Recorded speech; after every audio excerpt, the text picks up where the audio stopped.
Good morning, everybody. Welcome to the new episode of the 476ers podcast. On today's episode, we're going to talk about the Pacers game from Monday and also the lack of my beard. So stay tuned. Yeah. Justice for the blind, just something that'll find in the rhymes that are coming from my mind. Good morning, everybody. Welcome to episode. I don't remember the number of this episode. I really tried hard. That's why in the intro you heard me say, welcome to the new episode. I think that's probably what I'm going to roll with. I'm just going to say the new episode. You may have noticed that my beard is missing. And if you haven't noticed, you'll notice now that I've said it. So now you will notice that my beard, you may be like, oh, yeah, your beard is missing. Unless you're listening to me, then you may notice because there will no longer be leaves would sound like leaves in the distance scratching on the microphone, where I have chopped down my manhood, essentially. It's not really my manhood, but let me explain. I'm just going to tell you a quick story. If you want to know why I cut my beard off, I'm going to just tell you a quick story. If you look at this shirt here, you're going to see spots. This shirt I picked up from the laundry 2 days ago. Okay, 2 days ago. It's a fresh out. It still smells like laundry detergent. In fact, it smells like they never dry. They washed it with laundry detergent, and that they didn't even dry it. They just said, this shirt will be laundry detergent embodied within cotton. And as you can see, there are spots, and these spots happen because when I brush my teeth with a shirt on, which I guess, maybe when you have a beard, there's an unwritten rule to brush your teeth without a shirt on. You end up getting just a whole mess of shit in your beard, an unbelievable amount of toothpaste, and it just spills all over your shirt. So I have a host of shirts that just have toothpaste all over them, and that will sum up why I've gotten rid of my beard. It was too much work. But aside from that, I don't mind my hair. I mean, it looks like I've left supercuts, but my barber is fantastic. It's just that, he put a little too much gel in my hair, and, I look like supercut Brian. But I'm fly regardless. That's aside the point. That's not what we're here to talk about. This is not a dating site. This is not my paragraph for Plenty of Fish. We're here to talk about the Pacers game. Plenty of Fish. Oh, God, help me. We're here to talk about the Pacers game from Monday. Today, this is going to come out a day late. I really want to I just waited to cut my hair cut so I could do my new episode, just for those who are wondering, if you're wondering. And we're going to talk about the Pacers game from last night. Great game. Not actually a lot to glean from this. We haven't talked in a bit, you know what I mean? So I'm kind of going to try to talk about some of the themes. We haven't spoken since prior to the two games in Tampa, where amazingly the FBI not only found Jimmy Hoffa's body, but somehow Shake's jump shot was unearthed. Listen, let me be very clear about one thing. We need to do whatever it takes to not see the Pacers until the Eastern Conference Finals. I would rather see the Nets. I would rather see the 96 Bulls. I would rather see the 84, 85, 86, 87, 88 Celtics, the 89, 90 Pistons than see Nick Nurse coach a game against the Sixers ever again. I have had a lifetime full. I am so frustrated with watching Nick Nurse coach against us that I am about to become a Raptors fan, so that I no longer need to have Nick Nurse tormenting my life as an NBA fan. There is no other coach in the NBA who has figured out how to stop Joel Embiid, or at the very least how to minimize him. Nick Nurse is the only one, and he's doing it without a center. You know what I mean? So everyone's chagrin, they're like, we got to go big. We need to throw a big guy in here to stop Joe from doing Joe things. And Nick Nurse says, no, I'm going to pivot and put OG Anunoby on him. I'm going to put the Jedi on him. And he Jedi minds tricks Joel. That was an interesting situation. I mean, I'm going to be honest with you. I know it's the regular season. I'm fucking terrified of the Raptors. No team scares me more. They did it without Kyle Lowry, meaning even if we got Kyle Lowry, they probably feel good about that. You know what I mean? They probably don't give a shit about that. I don't want no smoke with the Raptors. I'll take smoke with Brad Stevens and his boyish face. I'll take smoke with Greg Pop and his grandfather face. I'll take smoke with anybody. I'll take smoke with Prime Phil Jackson, with Prime anyone, whoever you got, Red Auerbach. I'll take smoke with all of them, before I want to see Nick Nurse. In my book, Nick Nurse is in the Hall of Fame just strictly off of those 2 games. That's it. That's it. Just put him in the Hall of Fame. No player, no coach has ever singularly stopped, singularly stopped an MVP candidate like Nick Nurse has done this year. But on the bright side, Shake did find a shot in Tampa, and that was important. Unfortunately, Seth lost his shot to COVID. Pour out a little liquor, a moment of silence for COVID, who claimed another life, which is not a joke. I'm sorry. I'm making light of this, and I shouldn't make light of it, but COVID did claim another life, and it's the life of Seth Curry's shot. He has not been the same since COVID ravaged him, and it's rough. It's showing. So, ultimately, it's been an interesting week, an interesting couple weeks here. The Cavaliers, we can't beat guards. I mean, we can't stop small guards. We can't stop small fucking guards. This is what frustrates me. Listen, you can say Ben is and I hate doing this because I feel like I'm being a fucking hater, or like I almost start feeling like I don't know what I'm talking about, but I do, because I watch every fucking minute of these games. I watch every minute of these games. I watch them twice. And you're going to tell me that Ben is the best defender in the NBA, and that's fine. I'm actually cool with it. I'm cool with you saying that. But it's kind of hard. It's wild when guys are like, look at Ben is the best defender in the NBA, but then if he gets smoked, no one says anything. The Devin Booker one is a perfect example. The reason why I'm going to let it fly a little bit, because ultimately, listen, Colin Sexton last night scored 40 on like 13 of 20 shooting. Against us, he was 11 for 27. That's great defense, you know what I mean? But ultimately, when it mattered, whether it was Garland or Sexton, they got shot. They scored when they wanted to score. You know what I mean? They scored when they wanted to score, and you had Isaac Okoro really giving Ben some problems. You know what I mean? On defensively, defending Ben really well and giving him problems. I mean, that's a rough. Like I can't. If you God forbid you somehow merged the Cavaliers and the Raptors and gave the team to Nick Nurse, we would fucking get swept every fucking day of the week if Colin Sexton was the starting point guard. Oh my God, I don't even want to imagine what that would look like. Lord have mercy. It's also tough, even to Tobias a little bit. To Tobias, you said I didn't even mean to do that. That's a bar, because I'm about to talk about Tobias Harris, but Tobias, a little credit here. I just I'm in that mood. I've been writing a lot late. I'm in the mode. I'm sorry, guys. Tobias, a little credit here. Without Tobias on the team, you're losing your second scorer. You know what I mean? And that's rough, right? That's going to be difficult. And that kind of showed its ugly head on the Cavaliers game. Not only that, but all of a sudden, and we're going to talk about Furkan in a second when we talk about this game. I'm just going to run this back real quick. When you have Furkan, Danny, and Seth, I think in the first quarter, that triumvirate went 3 for 19 in the first half. In the first half, they went 3 for 19. You're not going to win. You're not going to win that way. You know what I mean? You're just not going to win that way. 3 for 19, that's not going to do it. It's not going to get it done. Your starting backcourt can't do that. You know what I mean? It just can't do that. We know Danny's shot doesn't travel. Seth needs to find his shot again. I don't know what it's going to take. We saw Shake essentially go to Tampa, knocked up on Tom's house. He said, Tom, I need my magic back. You used it for the Super Bowl. I need it back now. Tom said, thanks, Shake. Here it is. I'll see you next year. And Shake said, cool, I'll see you next year. And boom, Shake got his shot. He started draining. Boom, he's back. You know what I mean? Seth, though, I don't know what it's going to take. What elixir do you need, Seth? What is Steph doing? Do you need Ayesha Curry?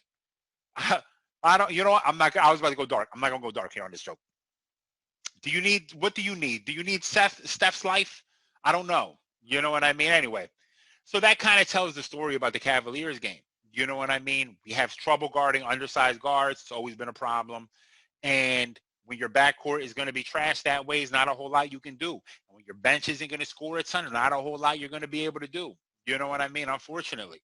So we come to this game. This was a good win, though. The Pacers always tend to give us some problems. You know what I mean? We have like this weird relationship with the Pacers. And it's funny because they asked Joe about Miles Turner. Joe said with all due respect, which is kind of like the Will Ferrell joke. Like you can't just say all due respect and then say something really disrespectful. But he said, with all due respect, I've dominated that matchup since he's come to the league. And he's right. He has dominated Miles Turner, but they always tend to give us problems.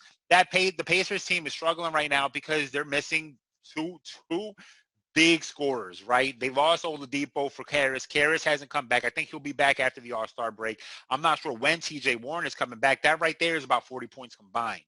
You know what I mean? Sometimes, like you saw yesterday at points, unfortunately, as good as Sabonis has been, Sabonis against Joe is never going to be a win for them. You know what I mean? If Joe's going to guard Sabonis, it's never going to be a win. You know what I mean? And Sabonis is strong. The way that Sabonis has to beat Joe was showcased on one play. He pump faked Joe, got Joe in the air, got Joe on the move, was able to move him as Joe was shuffling his feet. And that's how you have to – that's the only way you're going to post up Joe. You're not going to just back into him. Sabonis tried that, couldn't move him. You got to get Joe moving, and just like they teach you in football, right? If you're an offensive lineman, if you're a defensive line, and you get the offensive lineman moving, and you can get to the side and push him off his center of gravity, that's how you get him moving. And that's what Sabonis did on that one play. But other than that, you're not going to win that matchup, like literally ever. You're just never going to win that matchup, Sabonis. I'm sorry. Other than that, we played great. Again, it's still concerning. Our backcourt is still concerning. You know what I mean? Seth and Danny go combined 4 for 11, which is better than previous. Danny, you're home. I don't know why your shot is broken again. Seth, 3 for 6, 1 for 3 from 3. I mean, just struggling, though. Seth doesn't look right. You know what I mean? He had 5 assists. That's not bad.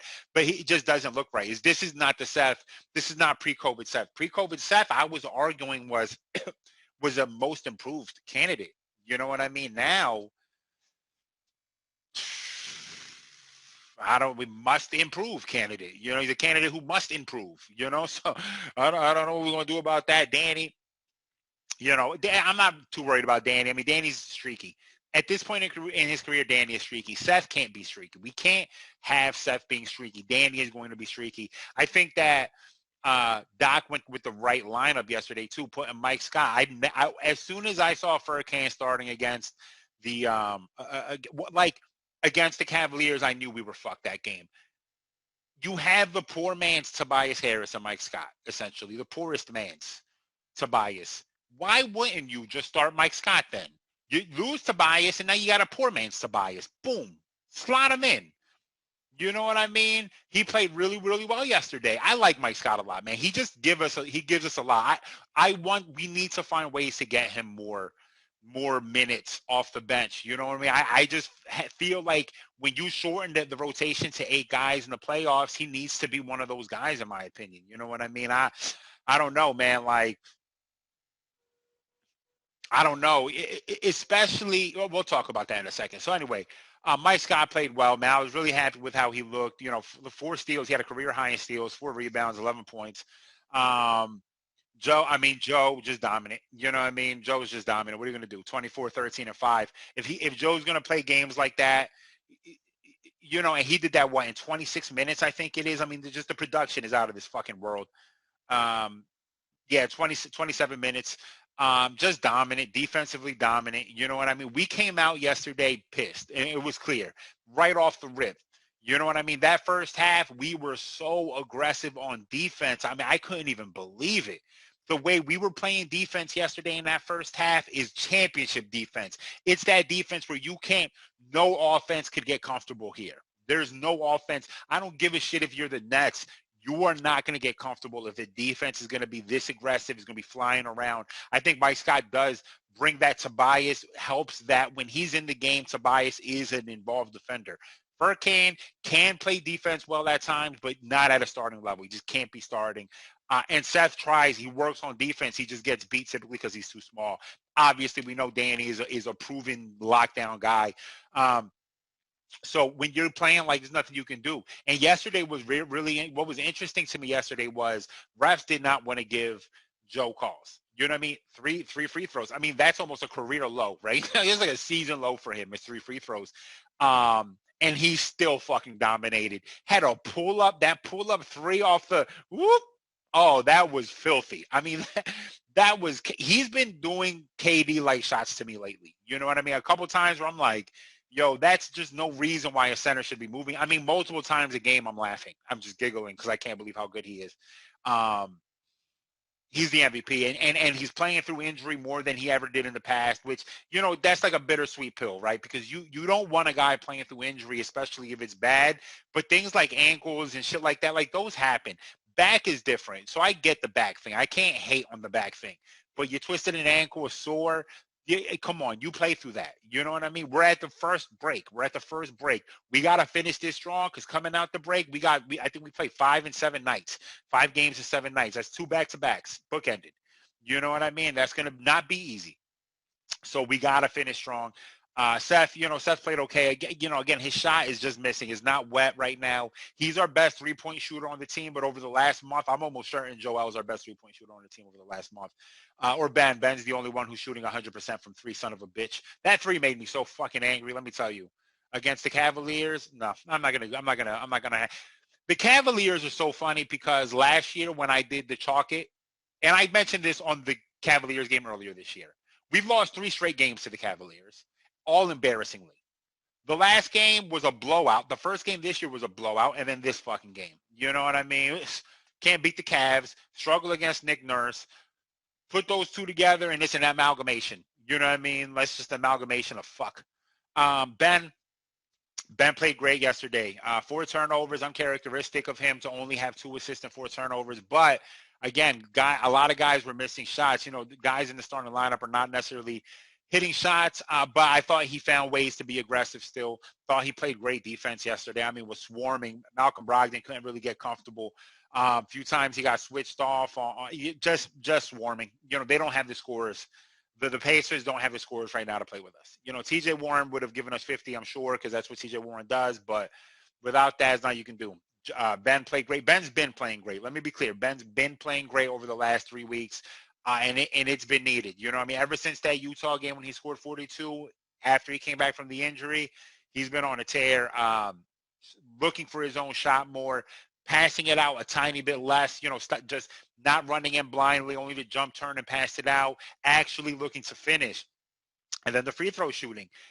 One thing that pissed me off about the Cavaliers game, which was fucking disgusting, was our free throw shooting. You know what I mean? So obviously we corrected that this game, 15 for 16 as a team. Against the Cavaliers, if it wasn't for Joe going, I think Joe went 13 for 14. The rest of the team was fucking a joke. Are you kidding me? Ben went like 1 for 4. Furkan gets fouled on that 3, goes 1 for 3 in that fucking 3-point. I think Seth goes 1 for 2. I mean, a joke. Disgusting. But other than that, Ben's been really shooting free throws well. So I'm happy with Ben. Dwight's been playing good. Still stupid fucking fouls. He don't get it. He's never going to learn. Yesterday was the first time that he got something called on him that he accepted. Was a 3-second or offensive 3-second, and he knew. I think he knew. I think it was the offensive. No, he might have complained about that. There was one call he got that they called on him yesterday that he said, "You're right, ref. You're right." Other than that, though, continues complaining about fouls. Dwight, I'm gonna continue to tell you, your fucking shoulders.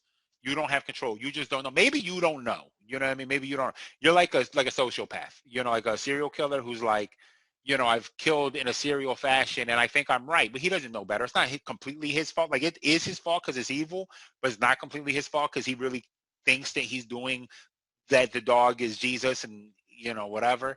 And Dwight's shoulders are that way. His shoulders just be out here fouling, and he can't really control it. That's just just going to be Dwight going to Dwight. You know what I mean? Matisse's defense, let me tell you, man, can't say enough about this motherfucker's defense right here. I mean, really just over the last month, his defense has been game changing. Against the Cavaliers, he pissed me off. 2 stupid fucking fouls early. Couldn't play much in the first half. Really fucking irritated me.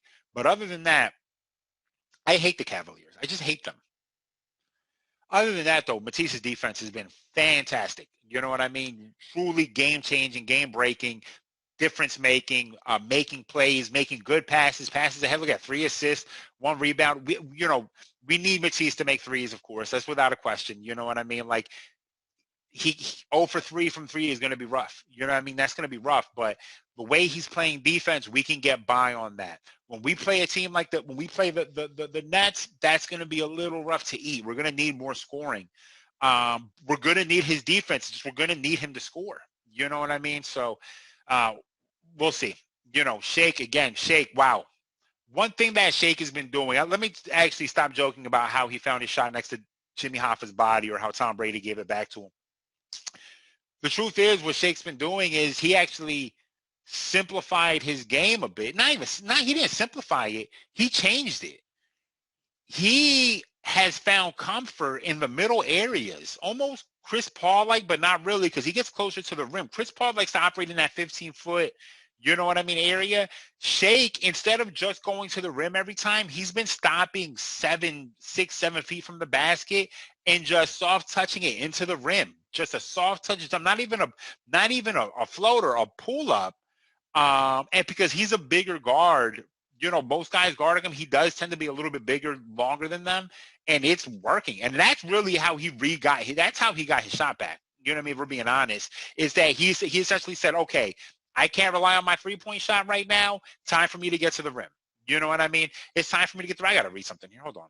Am I reading this right? Furkan shot 13 3-pointers yesterday. Are you fucking high? Motherfucker. We're going to talk about him in a second. And Shake has simplified his game, and that's been getting him going. You know what I mean? He said, fuck it. Finish, jump shot 8 feet from the rim. One thing I did notice about Shake, though, and I mentioned this to a homie yesterday that I've noticed, and some of you guys may have noticed this too. Pretty sure Shake is not trying to fuck up his shooting percentage, because if you watch at the end of the clock of games, if he has the ball at the end of quarter clock, he is not going to shoot. He's going to find every excuse to not shoot the ball at the end of a quarter. If it's like a full court heat, he's not doing it. He's not doing it. I've noticed that over the last 2 or 3 weeks. I keep noticing. I'm like, Shake, how come you didn't shoot that? And now I'm realizing, maybe it's a mental thing, or maybe, he wants a contract extension. He doesn't want to ruin the shot. You know what I mean? Just the thing I'm noticing. Furkan, green light. Green light. But listen, played well yesterday. 6 for 13. This is his best game in a month. You know what I mean? Or a few weeks. No, since the game. Well, the thing is, that game against the Raptors, he had 19 in the first quarter, or in the first half, and that was it. He didn't score again the rest of the game. But what was great was that he was Joe passed the ball fantastic yesterday, and 2, Furkan made them pay. You know what I mean? There was 2 straight 3-pointers right from that far corner, from that weak side corner. Joe immediately identifying the double team hit Furkan, and Furkan made them pay. So he's shooting well, but then, significantly cooled off in the second half of the game, as he does. I thought he did have a couple good defensive moments yesterday, though. He had that one play. They gave him 2 blocks. There was one play that, maybe that's one of the blocks they gave him, where this dude was driving. What's his face? He was killing us all fucking night driving to the rim. What is it? Edmund Sumner. Driving to the rim where Furkan gave a great contest to the layup. I thought he played really good defense there. Other than that, he's been pretty much trash all year. 75% of the year he's been unplayable, borderline. Tony Bradley got some minutes. Terrence Ferguson got some minutes. I'm surprised Terrence Ferguson doesn't find more minutes, but that's fine. Listen, we got the Jazz next. The Jazz are going to come in here and they're riding high. They're pissed because they just lost to the Pelicans yesterday in a game that the Pelicans literally tried to lose. The Pelicans were up 14, I think, with 8 minutes left, and then tried desperately to lose that game. But I think, Joe's going to be playing. I think Joe's coming for blood. You know what I mean? I'm going to assume Joe's playing tomorrow, and he's going to come for blood against Rudy. And he's going to show that there's a separation between Rudy, the COVID inhibitor, and Joe, the COVID stopper. So we're going to see. Obviously, there have been trade rumors, right? We're seeing the Kyle Lowry trade rumors. Well, what's going to happen there? Well, let's talk about that for a second. To get Kyle Lowry, we're going to have to it's going to be, my guess, it's going to be Danny Green, one of these 3, Matisse, Shake, or Tyrese. All right. I would right now rather keep Shake and Matisse. And if Tyrese has to go, I'll throw in Furkan for the price of nothing. And then draft picks. You know what I mean? Danny, Furkan, Tyrese, although I love you, your face is so exfoliated, and draft picks. If that can get us Kyle Lowry, then yeah, I'm doing it. Nothing is better than Kyle Lowry for us. You know what I mean? The problem with that is that what bothers me, I kind of don't want to lose Danny. As frustrating as Danny can be on offense, his defense, I mean, he's one of our most versatile defenders on the perimeter. You know what I mean? We're going to end up in it. Like, if you could tell me if we could move Seth, let's just say we could move Seth and not Danny. For Kyle, that's the move. Because if we're going to play the Nets, we got to make it as difficult as possible. One guy is going to have to guard KD. That's going to be Ben. KD's the playoff killer. That's the dude that we have to be scared of. Him and Kyrie second. James has to prove to us that he's going to score in the playoffs. We know these guys do this in the playoffs. Ben has to be on KD, and then Danny's going to have to probably be on. Danny's going to have to be like on Harden, and then Kyle has to be on Kyle. On Kyrie. You know what I mean? And that's what worries me is losing Danny, and then what's our starters after that? So we're going to start Shake. We're going to start Seth and Kyle. I don't like that much. We're undersized there now. Now we're undersized, and Seth is going to get fucking hunted. He's going to get baked by Kyrie. That's going to be a 40-point game a series for Kyrie against us. You know what I mean? So I don't know. I don't like that. I think Kyle coming here is perfect. He fits so fucking well here. I don't think Victor Oladipo fits well here. I don't really want Oladipo. Oladipo to be successful means he needs the ball. We have a lot of guys who need the ball to be successful, and they're going to all be more successful than Oladipo is as a creator, unfortunately. You know what I mean? As good as Oladipo can be, I don't think right now the ball in Victor Oladipo's hands is better than the ball in Ben Simmons' hands. It's definitely not better than the ball in Joel's hands. You know what I mean? So the Oladipo thing, I'm kind of split on with that right there. You know what I mean? I was thinking the other day about Eric Bledsoe. Could that be interesting? I think Eric Bledsoe could be interesting. I think we would give up less for Bledsoe. I think they want to move on from Bledsoe. Could he be interesting? You know what I mean? He was relied on too much on the Bucks to be something. You know what I mean? He comes here to be the fourth guy. He's not the third guy. He's not the second guy. He's the fourth guy. He doesn't even have to bring the ball up ever. You know what I mean? Just help break down a defense here and there, finish at the rim, shoot some threes, play defense. He can do those things. You know what I mean? So would Eric Bledsoe, would Bledsoe be an interesting target for us, like a very poor man's Kyle Lowry? I think that could be interesting. As long as we're not giving up, like in that case, I'm not giving up Seth. I'm not giving up Danny.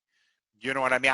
The thing is that to make that contract work, we probably have to give up like Danny, I'm guessing. And that goes back to, you know what I mean? Like, I don't want to do that. There's talk about trading for Nemanja Bjelica. I don't know if he helps us that much, honestly. I get the purpose of trading for him. He can help us in some ways, but I really, he's a slow 4. He's a small ball 5. He's like a tweener. You know what I mean? So whose spot is he taking? I'd rather have Mike Scott, somebody who's more switchable on defense than Nemanja. Nemanja is more skilled than Mike Scott, but I don't know. I don't know about that. I don't know. I don't know what guys are out there that's really available that can really help us. You know what I mean? So obviously Lowry helps us. Is just giving up Danny can be, kind of scares me a little bit. I know that sounds crazy as much as I shit on Danny at times, but the defense, Danny's defense can't be undersold. You can't be understated. So we'll see. We'll see what happens. We got the Jazz next. Hopefully I think we can pull that. I think we're going to win that game. I really do. And we'll see what happens. And then we go into the All-Star break. There'll be a WandaVision podcast coming out, after the season finale on Friday. Maybe I'll talk about the All-Star game if anything interesting happens, especially if it's like last year's with the Elam ending was like, made it so much more competitive. That's it, everybody. Wash your hands. You know the drill. Stay safe. Wash your hands. Wear a fucking mask. Texas is now not mandating masks. Mexico can have you back. And you can go say all your racist shit to them to their face and let the narcotraficantes bury you in the desert. I'm sorry. I don't, there's probably good people in Texas. Scarface is from Texas. I'm sorry. That's it, everybody. Wash your hands. Stay safe. Black Lives Matter. Arrest the cops who killed Breonna Taylor. You know this. Yeah. Take care. Yeah. Justice for the blind. Just something that'll find in the rhymes that are coming from my mind. Used to come